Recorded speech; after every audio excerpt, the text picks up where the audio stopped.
कैलाश की गुफा का रहस्य। हिमालय की बर्फीली चोटियों के बीच एक प्राचीन गुफा थी जिसे लोग महाकाल गुफा कहते थे।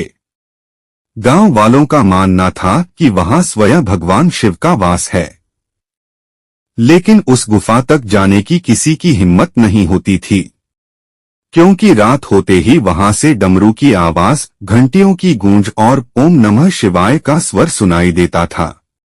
गांव में एक युवक रहता था, आरव।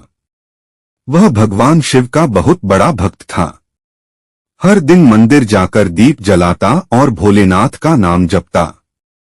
एक दिन गांव के एक बूढ़े साधु ने आरव से कहा, जिस दिन सच्चे मन से कोई भक्त उस गुफा तक पहुंचेगा, उसी दिन महादेव उसे अपना चमत्कार दिखाएंगे। यह सुनकर आरव के मन में उत्सुकता जागी।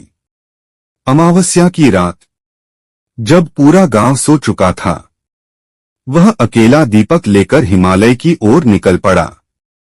जैसे जैसे वह गुफा के पास पहुंच रहा था, ठंडी हवाएं तेज होने लगीं। आसमान में बादल गरजने लगे और अचानक उसके कानों में डमरू की आवाज गूंज उठी। डम डम डम।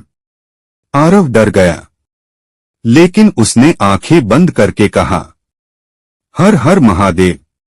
अचानक गुफा के अंदर तेज प्रकाश फैल गया। दीवारों पर बने शिवलिंग स्वयं चमकने लगे और तभी उसे एक दिव्य स्वर सुनाई दिया, भक्त, डर और विश्वास एक साथ नहीं रह सकते।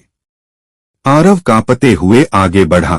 गुफा के बीचों बीच एक विशाल शिवलिंग था, जिस पर बिना किसी इंसान के हाथ लगाए जल स्वयं चढ़ रहा था।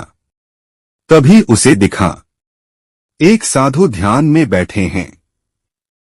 उनकी आंखें बंद थीं, शरीर पर भस्म लगी थी और गले में नाग लिपटा हुआ था। आरव जैसे ही उनके पास पहुंचा, साधु ने धीरे धीरे अपनी आंखें खोली। उनकी आंखों में पूरा ब्रह्मांड दिखाई दे रहा था और तभी वह साधु अचानक प्रकाश में बदल गए। आरव समझ चुका था, वो कोई साधु नहीं, स्वयं भगवान शिव थे। आरव की आंखों से आंसू बहने लगे।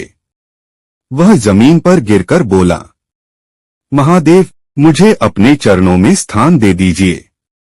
तभी आकाश में आवाज गूंजी, सच्चा भक्त वही है जो कठिनाइयों में भी मेरा नाम लेना न छोड़े। अचानक पूरा वातावरण शांत हो गया। डमरू की आवाज बंद हो गई। गुफा फिर से अंधेरे में डूब गई। लेकिन जब आरव गांव लौटा, तो उसके चेहरे पर एक अद्भुत तेज था। उस दिन के बाद गांव वालों ने कभी उस गुफा से डरना छोड़ दिया, क्योंकि उन्हें समझ आ गया था, जहां शिव का नाम हो वहां भय नहीं, केवल भक्ति होती है। हर हर महादेव।